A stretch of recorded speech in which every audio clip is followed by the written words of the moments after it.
президенттік жастар кадр резервіне іріктеу басталады. Президенттік жастар кадр резерві Қазақстанның жаңа басқарушылар элитасын қалыптастыруға бағытталған әлеуметтік лифт. Жобаға 35 жастан аспаған, жоғары білімді және мемлекеттік тілді меңгерген, кемінде 5 жыл еңбек өтілі бар Қазақстан Республикасының азаматтары қатыса алады. Іріктеу мемлекеттік басқарудың негізгі салалары бойынша жүргізіледі. Президенттік жастар кадр резервіне қатысу үшін pkreserv.gov.kz сайтында өтініш беру қажет. Мәтіндік және сандық ақпаратпен жұмыс істеу бойынша тест тапсыру, ситуациялық тапсырмаларды шешу.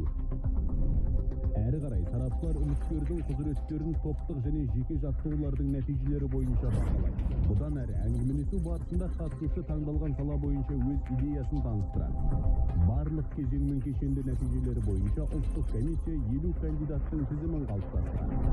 Президенттік жастар кадр резерві ел дамуының